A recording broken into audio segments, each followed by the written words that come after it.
Hello friends, कैसे हैं आप लोग। तो मैं एरो सीरीज़ में दोबारा फिर से आ गया हूं और आप सबका बहुत बहुत स्वागत है।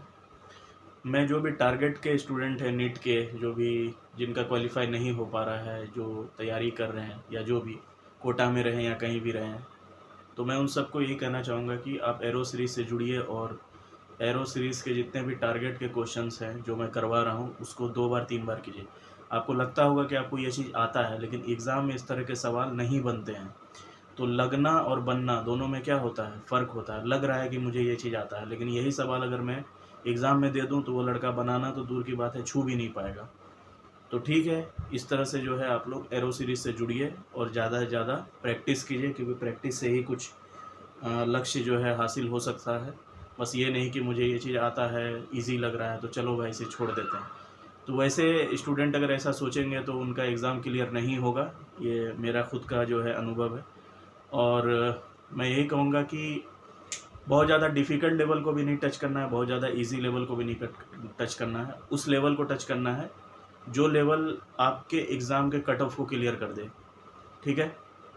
तो ये सबसे ज़रूरी चीज़ होता है। तो आज जो है मैं 1-2 सवाल और करवाऊँगा और उस सवाल में जो है कुछ करंट के सवाल हम देखेंगे, पोटेंशियल के देखेंगे, डिफरेंट टाइप।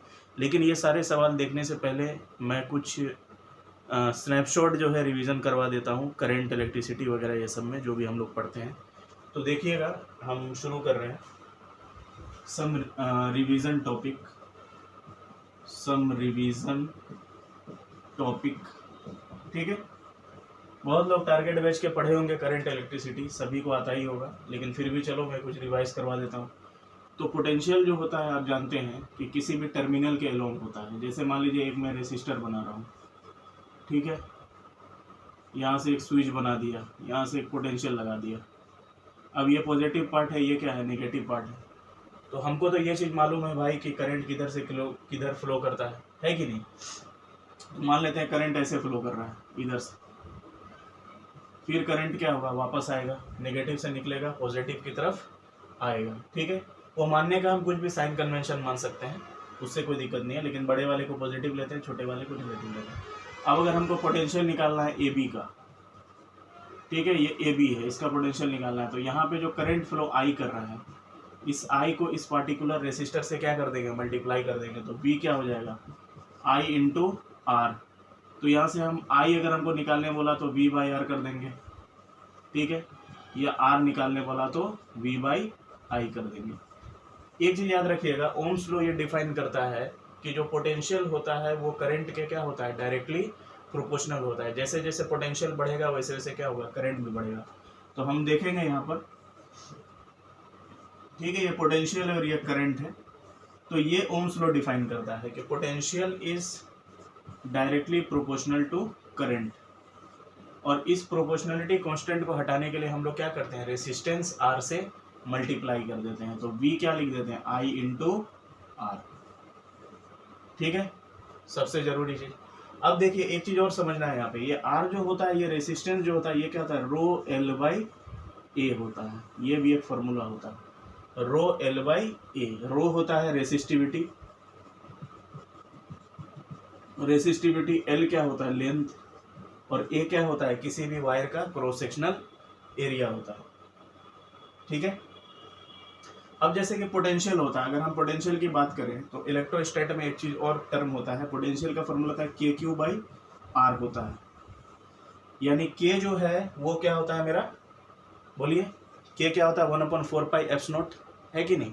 और एप्स नॉट जो होता है वो क्या होता है, एप्स नॉट सभी जानते हैं, उसका कुछ वैल्यू होता है। और ये क्यू होता है और ये क्या होता है, आर होता है। अब क्यू अगर ज़्यादा पॉजिटिव रहेगा, है कि नहीं, तो पोटेंशियल भी मेरा क्या रहेगा, पॉजिटिव रहेगा। और Q अगर नेगेटिव रहेगा तो पोटेंशियल भी मेरा क्या रहेगा, नेगेटिव रहेगा। ठीक है, अब अगर हम बात करें इलेक्ट्रिक फील्ड की, E की बात करें, इलेक्ट्रिक फील्ड का, तो E जो होता है ये क्या होता है, के क्यू बाई आर स्क्वायर। क्या होता है, E के क्यू बाई आर स्क्वायर के बराबर होता है। ठीक है, तो हम देखेंगे कि ये एक्चुअली में इलेक्ट्रिक फील्ड फोर्स का भी फंक्शन होता है। किसी भी अगर हम चार्ज पार्टिकल को रखते हैं, ठीक है ना, उसके बगल में कोई भी चीज़ वायर वगैरह रखते हैं, तो जो इलेक्ट्रिक फील्ड प्रोड्यूस होता है उसमें वो जो होता है एक्चुअली में वो फोर्स का भी फंक्शन होता है। तो फोर्स क्या लिख सकते हैं, दैट इज चार्ज, ठीक है, इनटू इलेक्ट्रिक फील्ड, यानी F को हम क्या लिख सकते हैं, Q इंटू ई, ये भी एक फॉर्मूला होता है, ध्यान रखिएगा। F को क्या लिखते हैं, Q इंटू ई भी लिखते हैं। तो अब हम लिख सकते हैं इलेक्ट्रिक फील्ड के बारे में कि F हम क्या लिख सकते हैं, Q, और इलेक्ट्रिक फील्ड क्या लिख सकते हैं, KQ अपॉन R स्क्वायर। तो हम देखेंगे यहाँ भी Q है, यहाँ भी Q है, तो इससे ये मालूम चल गया कि फोर्स जो होता है इलेक्ट्रोस्टैटिक फोर्स दो चीज में, वो क्या होता है, K times Q1 into Q2 by R square. ये चीज ध्यान रखना है। तो Q जो है एक्चुअली में ये क्या हो रहा है, हम यहाँ Q1 मान लिए, इसको हम Q2 मान लिए, तो दो चार्ज के बीच में जो फोर्स होता है वो क्या होता है, इलेक्ट्रिक फील्ड इंटू चार्ज। और इलेक्ट्रिक फील्ड का वैल्यू क्या है, KQ बाय आर स्क्वायर।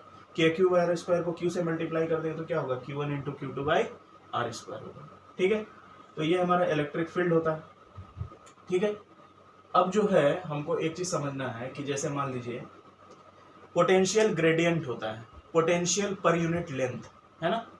तो अगर किसी भी टर्मिनल का हमको पोटेंशियल ग्रेडियंट निकालना है तो क्या करेंगे, पोटेंशियल को उस पार्टिकुलर लेंथ से हम डिवाइड कर देंगे। जैसे मान लीजिए 4 मीटर का लेंथ है, ये AB है और इसका लेंथ है मेरा 4 मीटर, और यहाँ का पोटेंशियल कितना है, 4 वोल्ट।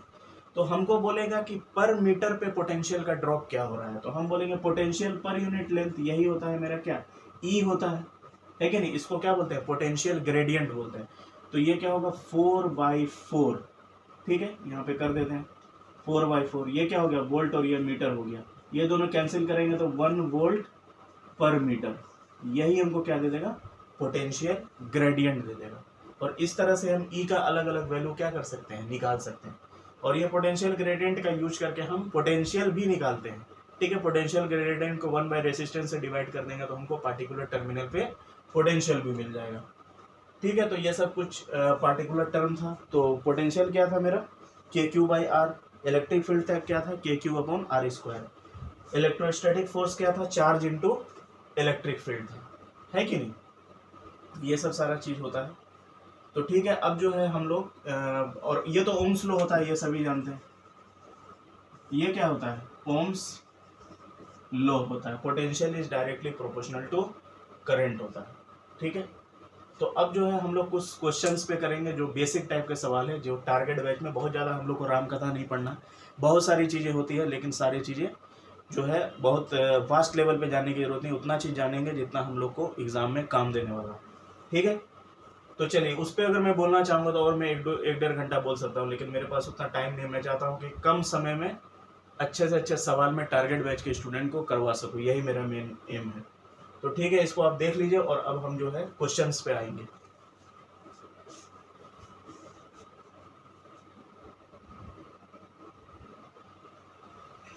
हाँ, तो देखिए एक सवाल जो है अभी हम लोग को दिख रहा है, ठीक है। यहाँ पर देखिए करंट इलेक्ट्रिसिटी से एक सवाल लिए हैं।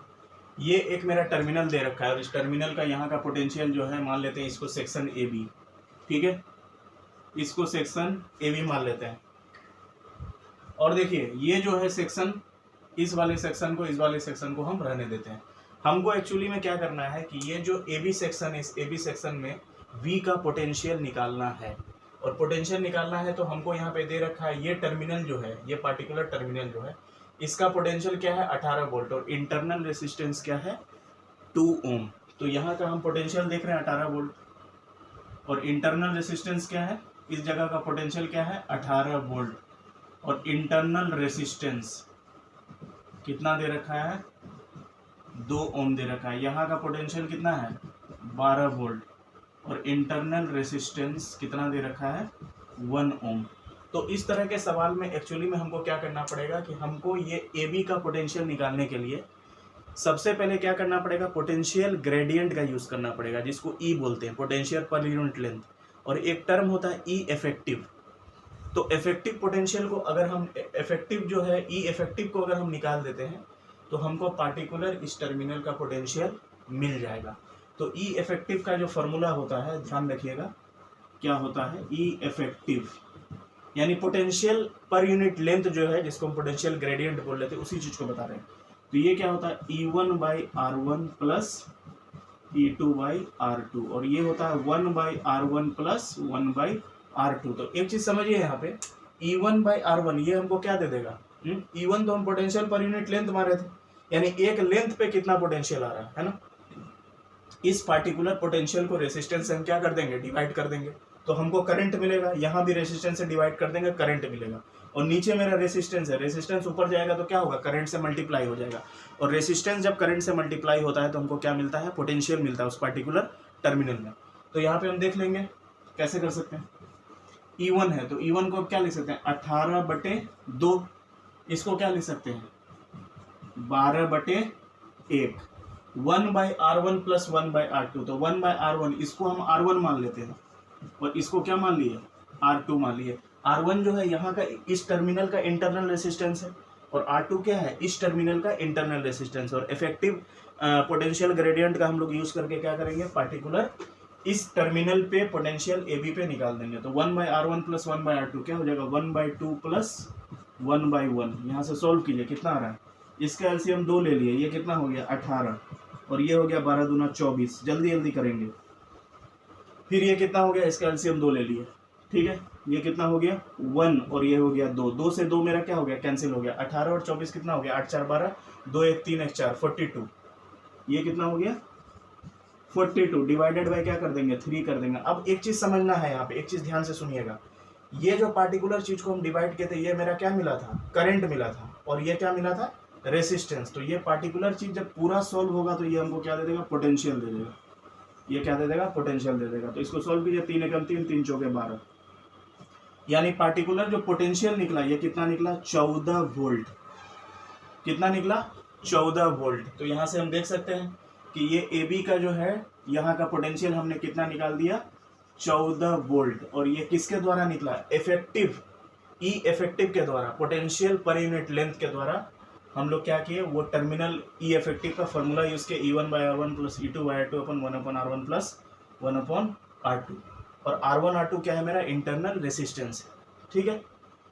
तो ये जो था एक बढ़िया सवाल था, और इस तरह के सवाल जनरली नीट वगैरह में पूछे जाते हैं, क्योंकि आपसे डायरेक्ट थोड़ी पूछ दे, पोटेंशियल दे रखा है, ये रेसिस्टेंस दे रखा है सीरीज कम्बिनेशन में, तो दोनों को जोड़ दो, पोटेंशियल से डिवाइड कर दो तो करंट मिल जाएगा। पैरेलल कम्बिनेशन में दिया है तो R1 R2 कर दो, अपन R1 प्लस R2 कर दो, फिर पोटेंशियल से डिवाइड कर दो तो करंट निकाल दो। ऐसा सवाल नहीं पूछता है, ठीक है। तो ये बढ़िया सवाल है। इफेक्टिव E इफेक्टिव का फॉर्मूला E1/R1 प्लस E2, इसको याद कर लीजिएगा, E1/R1 प्लस E2/R2 अपन 1/R1 प्लस 1/R2। और इसको सारा सॉल्व करके हम AB टर्मिनल पे क्या कर देंगे, पोटेंशियल को निकाल लेंगे, ठीक है। और ये जो है R1 और R2 ये दोनों टर्मिनल का इंटरनल रेसिस्टेंस, यानी किसी भी पोटेंशियल में इंटरनल रेसिस्टेंस से ये मालूम चलता है कि वो पोटेंशियल के अंदर रेसिस्टेंस कितना ऐड कर रहा है, ठीक है। और रेसिस्टेंस का काम ही होता है क्या करना, करंट को रोकना, है कि नहीं। तो चलिए इसको जो है आप नोट कर सकते हैं, इसके बाद हम लोग अगले सवाल में बढ़ेंगे।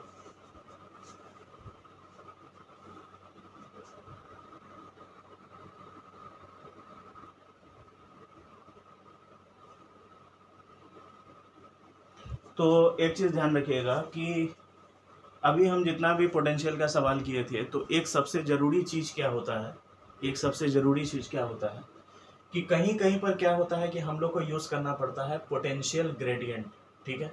जैसे मान लीजिए कि कोई टर्मिनल दे रखा है, उस टर्मिनल का कुछ पार्टिकुलर लेंथ है।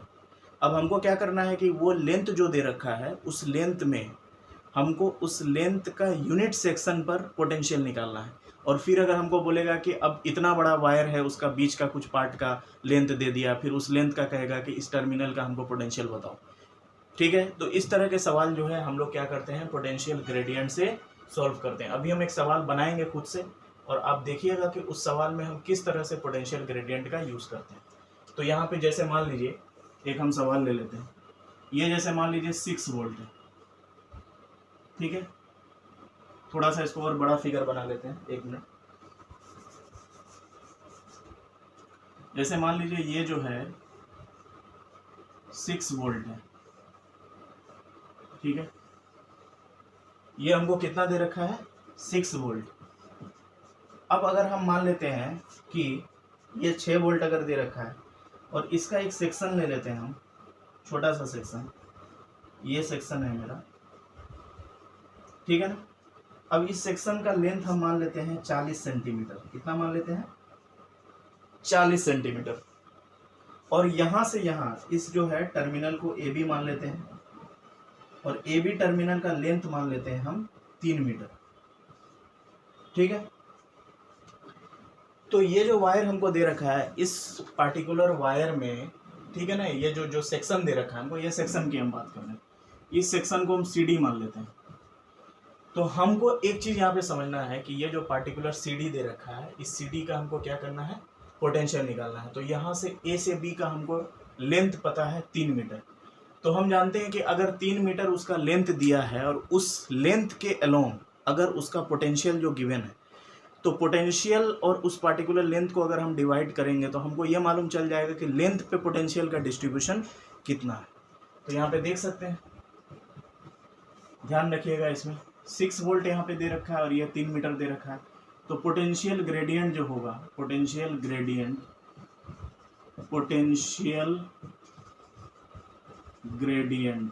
ये क्या हो जाएगा, potential difference per unit upon L length total. ठीक है, यही हमको पर यूनिट पे पोटेंशियल ग्रेडियंट दे देगा। तो हम क्या कर देंगे, यहाँ पे 6 वोल्ट अपॉन 3 कर देंगे। ठीक है, मीटर, इसको कैंसिल करेंगे तो 2 वोल्ट पर मीटर। ठीक है, अब हमको एक चीज समझ में आ गया कि 1 मीटर का लेंथ में पोटेंशियल कितना है, 2 वोल्ट है। तो अब इतना लेंथ में हमको पोटेंशियल नहीं मिल जाएगा। ये तो बहुत ही सिंपल सा सवाल है। इसमें क्या करना है हमको, बस एक क्या करना है, यूनिटरी मेथड की तरह जो हमको यूज़ करना है कि अगर 10 आम का दाम है 5 रुपये, कितना दाम है, 5 रुपये, तो जनरली इतना होता नहीं, बहुत सस्ता बोल दिया 10 आम का दाम मान लेते हैं हम 100 रुपये है। ठीक है, तो 1 आम का दाम हम नहीं निकाल देंगे, और 1 आम का दाम निकालने के बाद क्या कर देंगे, उस पार्टिकुलर 5 आम 6 आम जितना आम बोलेगा उससे क्या कर देंगे, मल्टीप्लाई करके निकाल देंगे। वही चीज़ तो यहाँ की है, पोटेंशियल है, पोटेंशियल को पार्टिकुलर लेंथ से गुना किया, पोटेंशियल पर यूनिट लेंथ की हमको क्या मिला, पोटेंशियल ग्रेडियंट। और ये पोटेंशियल ग्रेडियंट को इस पार्टिकुलर लेंथ से हम गुना कर देंगे तो हमको क्या मिल जाएगा, क्या मिल जाएगा, बोलिए, हमको पोटेंशियल मिलेगा भाई सी डी का। तो ये क्या हो जाएगा, 2 वोल्ट और 1 मीटर है। अब ये हमको सेंटीमीटर दिया है, तो जनरली हम लोग क्या करेंगे, मीटर को हमेशा किससे कैंसिल करते हैं, मीटर से ही करते हैं। तो ये सेंटीमीटर को मीटर में बदल देंगे। तो हम एक चीज़ और समझेंगे यहाँ पर, और इसका एक कंसेप्ट भी देंगे, अभी टेंशन मत लीजिएगा। तो 440 सेंटीमीटर लेंथ, इसको किस में कन्वर्ट करेंगे, 40/100 कर देंगे, ये मीटर में होगा, ये कितना हो जाएगा, 0.4 मीटर। तो अब हमको इतना पोटेंशियल ग्रेडियंट मिल गया। अब इसको इससे गुना कर देंगे तो पोटेंशियल एट सी डी निकल जाएगा। Potential difference at C D कितना हो जाएगा, 2 volt upon 1 metre into 0.4 metre. Metre से मीटर क्या हो गया, कैंसिल हो गया। और इसको हटा देंगे यहाँ से, कितना हो जाएगा, 2 5 10, 4/5, ये कितना हो जाएगा, 0.8 वोल्ट। कितना हो जाएगा, 0.8 वोल्ट के बराबर हो जाएगा। ये पोटेंशियल किसका होगा, ये टर्मिनल सीडी का होगा। अब सीडी का लेंथ जो भी दे दे, ज़्यादा दे दे कम दे दे, जनरली ये लेंथ से क्या होगा, ये चीज़ कम ही होगा ना, इससे ज़्यादा थोड़ी हो जाएगा। तो जितना पोटेंशियल है उतना ही लेंथ पर हमको डिस्ट्रीब्यूशन निकालना है, और गिवन लेंथ क्या होगा, एक्चुअल लेंथ से कम होगा, और उस लेंथ को हम क्या करेंगे, सिंपल ये तरीका से निकाल देंगे। ठीक है, तो एक चीज़ यहाँ पे समझिए, एक बहुत ज़रूरी बात हम बताना चाहते हैं। हम एक चीज़ पढ़े हैं कि पोटेंशियल जो होता है, ये कंसेप्ट पे आ रहे हैं। अब किस में आ रहे हैं, कंसेप्ट पे आ रहे हैं। ये तो हम मैथ पे चल रहे थे, अब फिजिक्स का चीज़ आने वाला है, कंसेप्ट। तो ये क्या होगा, हमको मालूम है एक चीज़ यहाँ पर कि ये जो V होता है, ठीक है, एक चीज़ ध्यान दीजिएगा, ये जो V होता है, V क्या होता है, I × R होता है। और अगर हम लिख सकते हैं V को, I को 1 मान लेते हैं और R को क्या मान लेते हैं, ρl/a। ठीक है, तो हमको पता चल जाएगा V is directly proportional to R is directly proportional to length. यानी पोटेंशियल क्या है, रेसिस्टेंस के भी डायरेक्टली प्रोपोर्शनल है और लेंथ के भी डायरेक्टली प्रोपोर्शनल है। क्योंकि लेंथ क्या होता है, ρl/a। रो क्या होता है, रेसिस्टिविटी। L क्या होता है, वायर का लेंथ, और R क्या होता है, उस वायर का क्रॉस सेक्शनल एरिया। तो यहाँ से potential is directly proportional to resistance is directly proportional to length. तो यानी पोटेंशियल बढ़ेगा तो लेंथ भी बढ़ेगा, और पोटेंशियल घटेगा तो लेंथ भी घटेगा। तो यहाँ से भी हम लोग निकाल सकते हैं, इस तरीका से भी निकाल सकते हैं, कंसेप्ट में चल रहे हैं। यहाँ लिख सकते हैं VI/VF इक्वल टू LI/LF। तो VI हम क्या निकाले थे बोलिए 6 वोल्ट, और VF हमको नहीं पता है। LI मेरा कितना था 3 मीटर, और LF कितना था 0.4 मीटर। तो यहाँ से हम VI/VF कर देंगे, LI/LF कर देंगे, क्योंकि potential is directly proportional to resistance, and resistance is nothing but it is rho L/A। तो potential is directly proportional to length also. तो यहाँ से क्या कर देंगे 6 volt by VF equal to 3/0.4। तो यहाँ से सॉल्व कर देंगे 6/VF इक्वल टू 3/0.4। ठीक है, तो VF यहाँ से निकल जाएगा final potential 6 into 0.4 divided by 3, 3 दूना 6 कर देंगे, और 0.4 इंटू 2 कितना हो जाएगा VF 0.8 वोल्ट। देखिए यहाँ से भी निकल गया, यहाँ से भी निकल गया VI/VF LI/LF। ये फिजिक्स की बात कर रहे थे और ये सिंपल हम यूनिटरी मेथड पे चल रहे थे। तो मेन जो कंसेप्ट यही है कि potential is directly proportional to resistance, and resistance is directly proportional to the length. ठीक है, तो VI/VF इक्वल टू LI/LF, और यहाँ भी सोल्व किया तो कितना निकला 0.8 वोल्ट। बढ़िया सवाल था, और ये सब सवाल क्या है नीट में पूछता है, इसको हल्के में मत लीजिएगा। ठीक है, तो जो हल्के में लेते हैं वो हल्के में ही चले जाएंगे, उनका कुछ नहीं होने वाला। इसीलिए जो भी सवाल है उसको प्रैक्टिस कीजिए।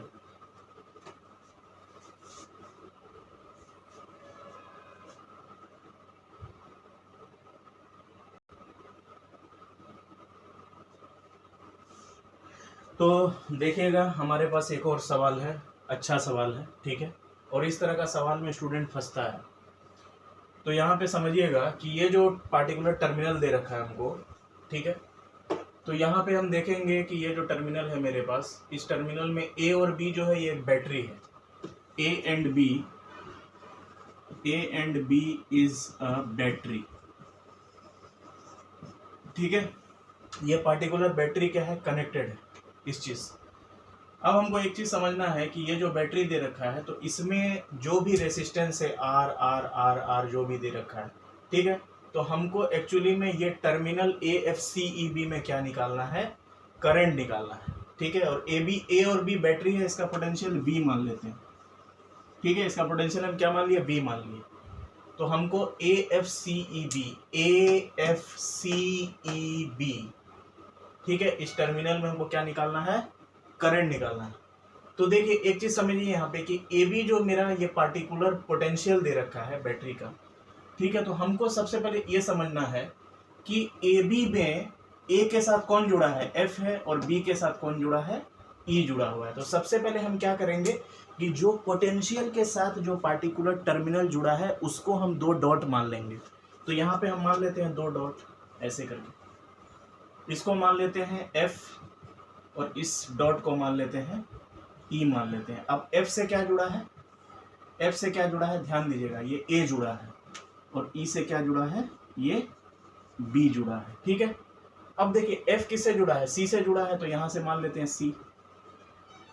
ये किससे जुड़ा है, C से जुड़ा है। अब E भी किससे जुड़ा है, C से जुड़ा है, तो E को भी C से जोड़ देते हैं। अभी देखिए कैसा फिगर निकलता है।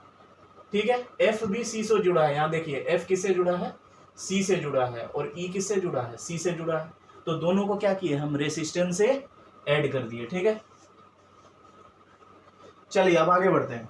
अब यहाँ पे देखेंगे F किससे जुड़ा है, D से जुड़ा है। इसका कॉमन पॉइंट देखना है, F का कॉमन पॉइंट क्या है, D है, और E का भी कॉमन पॉइंट क्या है, D है। तो यहाँ पे हम कर लेते हैं, F को हम D से जोड़ देते हैं, ये कॉमन पॉइंट D हो गया। अब हम देखेंगे F यहाँ से D से जुड़ा है, और E भी यहाँ से D से जुड़ा है। तो D क्या है, F का भी कॉमन पॉइंट है, E का भी कॉमन पॉइंट है। उसी तरह C किसका है, F का भी कॉमन पॉइंट है, और E का भी कॉमन पॉइंट है। तो यहां से हम जोड़ देते हैं E को D के साथ। चलिए जोड़ दिए। अब एक चीज समझना है कि जब ये चारों चीज हम जोड़ दिए, तो अब लग रहा है कुछ छूटा है क्या, सोचिए जरा।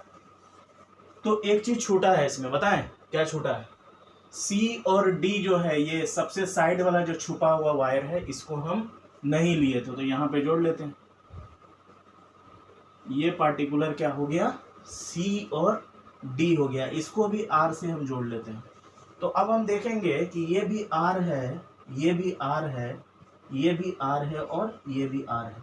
यहाँ भी आर, यहाँ भी आर, यहाँ भी आर, यहाँ भी आर। तराजू क्या है, दोनों तरफ बराबर है। इधर भी तराजू बराबर है, उधर भी तराजू बराबर है। तो तराजू बराबर होने का मतलब कि इसका जो व्हीटस्टोन ब्रिज बना, ये क्या है, बैलेंस। ये क्या है, बैलेंस व्हीटस्टोन ब्रिज है। ठीक है, तो बैलेंस व्हीटस्टोन ब्रिज जब रहता है तो मिडिल का जो रेसिस्टर होता है उसका कोई काम नहीं होता है, पोटेंशियल बनेगा ही नहीं, तो रेसिस्टेंस कहाँ से आएगा। तो हम कर लेते हैं यहाँ पे, तो हम लिख सकते हैं R F C upon R F D, balance है, R C E upon R E D. तो यहां से सॉल्व करेंगे तो r बाई आर, और ये भी क्या हो जाएगा, r बाई आर। ये दोनों कर देंगे तो 1 इक्वल टू 1। व्हीटस्टोन ब्रिज क्या हो गया, बैलेंस हो गया। ठीक है, तो जब मेरा व्हीटस्टोन ब्रिज बैलेंस हो गया तो ये बीच का जो रेसिस्टर है, इस रेसिस्टर को हम क्या करेंगे, बोलिए। बीच का रेसिस्टर के एलोंग कोई पोटेंशियल ड्रॉप हो ही नहीं रहा है, तो किसी भी सर्किट के एलोंग जब पोटेंशियल ड्रॉप नहीं होता है तो वहां पे क्या होता है, करंट जीरो फ्लो करता है। सही बात है कि नहीं। तो रेसिस्टर का कोई काम ही नहीं है वहां पर, रेसिस्टर को क्या कर देंगे, हटा देंगे। तो बैलेंस व्हीटस्टोन ब्रिज है, रेसिस्टर हट गया। तो अब जब रेसिस्टर हट गया तब क्या हो सकता है, क्या हो सकता है, इसको हटा दिया। तो अब ये दोनों हम कर लेंगे, ए और एफ, यहां से एक टर्मिनल निकालें, यहाँ एक रेसिस्टर, यहाँ एक रेसिस्टर। ठीक है, फिर एफ से नीचे गए। ठीक है, अब हम यहां पे देखेंगे कि एफ और डी, यहां एक रेसिस्टर, यहां एक रेसिस्टर, और फाइनली इसको क्या कर देंगे, बी से जोड़ देंगे। ठीक है, तो एक चीज समझेंगे यहाँ पे कि ये पार्टिकुलर चीज क्या की है, हम यहां से जब सॉल्व किया तो ये भी आर हो गया, ये भी आर हो गया, ये भी आर हो गया, ये भी आर हो गया, यहाँ पे 2R, यहाँ पर भी 2R, टोटल कितना हो गया 2R। और ये 2R और 2R दोनों क्या हो जाएगा, R और R सीरीज में, यहाँ भी R और R सीरीज में, तो ये दोनों सीरीज क्या होगा, ऐड हो जाएगा, ये 2R बनेगा, ये भी 2R बनेगा, और दोनों 2R क्या हो जाएगा आपस में, बोलिए। अरे दोनों 2R आपस में क्या होगा, पैरेलल हो जाएगा। तो क्या कर सकते हैं, 2R को जब हम पैरेलल कर देंगे तो हम देखेंगे 2R पैरेलल टू 2R, हम लिख सकते हैं 2R into 2R upon R1 into R2 upon R1 plus R2, तो 2R प्लस 2R। यहां से जब सॉल्व करेंगे कितना हो जाएगा, ऊपर कर देते हैं तो कितना हो जाएगा, 4R square, 4R square upon 4R, 4R से 4R कैंसिल हो गया, ये कितना बचा, R बचा। यानी ये टर्मिनल में कितना रेसिस्टेंस होगा, बोलिए, इसका इक्विवेलेंट रेसिस्टेंस क्या होगा, R होगा। तो हम यहाँ पे बना सकते हैं इस जगह पर, ये मेरा A है, ठीक है, यहाँ पे एक रेसिस्टर है और ये B है। ठीक है, अब A और B जो भी हमको दे रखा है यहाँ पर पार्टिकुलर चीज, ठीक है ना, ये E था यहाँ पर, तो A और B के अलोंग पोटेंशियल अगर हम V मान लेते हैं, क्या मान लेते हैं, V। ठीक है, पोटेंशियल क्या था बैटरी का, AB का तो बैटरी V माने थे ना, V पोटेंशियल था। तो हम यहाँ से करंट निकाल सकते हैं, I करंट क्या होगा, V by R। I current क्या होगा, V बाई R होगा। यानी इस पार्टिकुलर बैटरी के अलोंग जो करंट होगा वो क्या होगा, V बाई R निकलेगा। ठीक है, लेकिन सवाल मेरा ये नहीं था, बात समझ रहे हैं, सवाल मेरा ये नहीं था। सवाल ये पूछ रहा था कि AFCEB इस टर्मिनल में करंट क्या होगा। ठीक है, तो जब इस टर्मिनल में हम करंट को निकालेंगे तो हमको एक चीज समझना होगा कि यहाँ पर जब करंट ऐसे निकलेगा तो करंट क्या होगा, आधा इधर चला जाएगा और आधा इधर चला जाएगा, यानी करंट डिवाइड हो जाएगा। करंट दो पार्ट में क्या हो जाएगा, डिवाइड हो जाएगा। ऐसे करंट निकला टर्मिनल में तो इधर मान लीजिए 2 एम्पियर का करंट है, तो 1 एम्पियर इधर भागेगा, 1 एम्पियर इस टर्मिनल में फ्लो कर देगा, 1 एम्पियर इस टर्मिनल में फ्लो कर देगा। तो हम लिख सकते हैं I1, और I1 क्या है, कौन सा टर्मिनल का है जो हमको निकालना है, AFCEB। ये I1 क्या हो जाएगा, I बाई 2, और यहां से हम लिख सकते हैं V by R into 1 by 2, यानी I1 कितना निकल जाएगा, V बाई 2R, और यही V बाई 2R क्या है, हमारा आंसर है। ठीक है, AFCEB में ये जो V/2R है, यही क्या है हमारा आंसर है। और इतना ही अमाउंट ऑफ करंट क्या होगा इस टर्मिनल में फ्लो करेगा और बाकी करंट इधर चला जाएगा, है कि नहीं।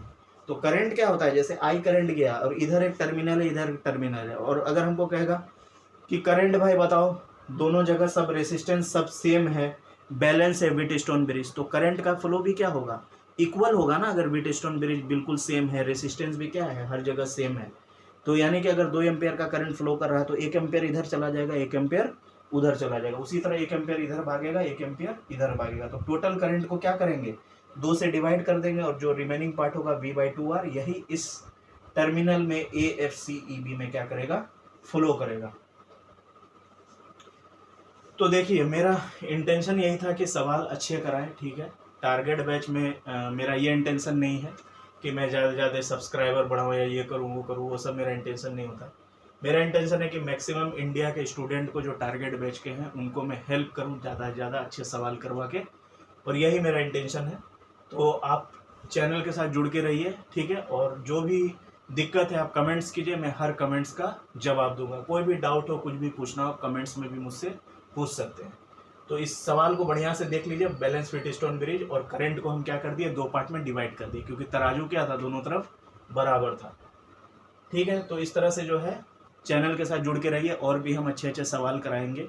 टारगेट बैच को ज़्यादा से ज़्यादा हेल्प करना ही मेरा मकसद है, और मैं चाहता हूँ कि इंडिया के जो बेस्ट स्टूडेंट्स हैं, बढ़िया बढ़िया जो अच्छे बच्चे हैं जिनका प्रिपरेशन अच्छा है और जो अच्छा स्कोर नहीं कर सके 550, 520, 530 इस तरह से मार्क्स अगर उनका आ रहा है, ठीक है ना, तो थोड़ा सा मेहनत करने की ज़रूरत है।